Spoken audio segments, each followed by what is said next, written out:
Okay, next thing we're gonna work now is if we're coming around for our half guard again, like we're resetting the position, throw a couple strikes, and then get back to our sit here, right? So again, I'm gonna free my leg, I'm gonna come back around for the half guard, right?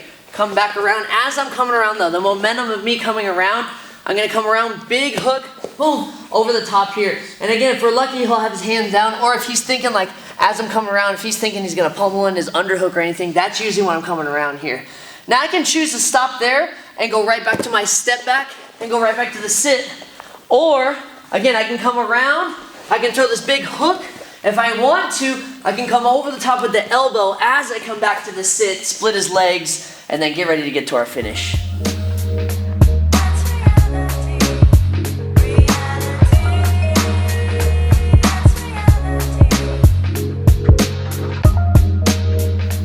Okay, so next one we're going to work for is when we're in more of a standard mount. We don't want to waste too much time in the mount if our goal is to get back to the sit, right? Like what we're doing right now is we want to soften him up, but we're going to hit him with one big strike and get right back to the sit because we don't want him locking around our waist and stopping our momentum here. So again, I'm going around, underhooking.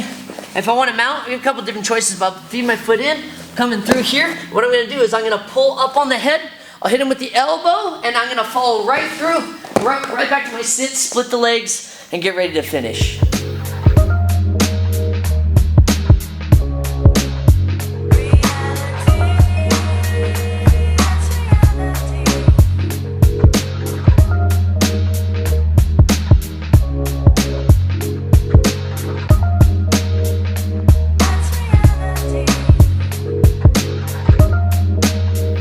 Okay, next one we're going to work here is another ground and pound situation. We call this like a knee cut with an underhook, okay? Usually the way we get to this, we can get to it like a couple different ways. But if I sit out here, I'm high legging, cupping underneath here, and then I'm getting my foot out. This is where I feed the other foot in, and now I'm going to turn and get my knee cut here. So now this is similar to earlier, but we have an underhook when we do this too. So a couple different things we can work, and one of the most common things is I'll probably free up my right hand and start punching.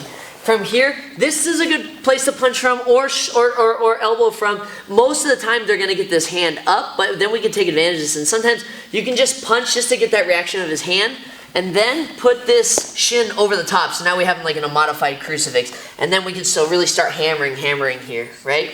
If we come back here, right, and let's say maybe the guy grabs around my head here, okay? If he gives us this space and he's usually checking this arm, I can use my underhook to come up with the uppercut here. Boom, it's very surprising. I can get back to my underhook and start elbowing from here too, okay?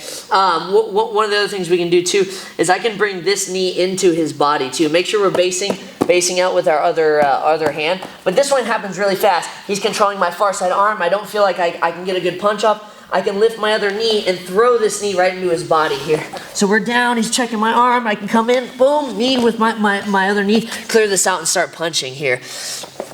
One of the last things here too is if he's really controlling my head, I can come up cross face here, take this out, and then come over the top with the elbow. And again, like earlier too, after I hit with this elbow, I can choose to come back to the sit, split his legs, and start working for my finish.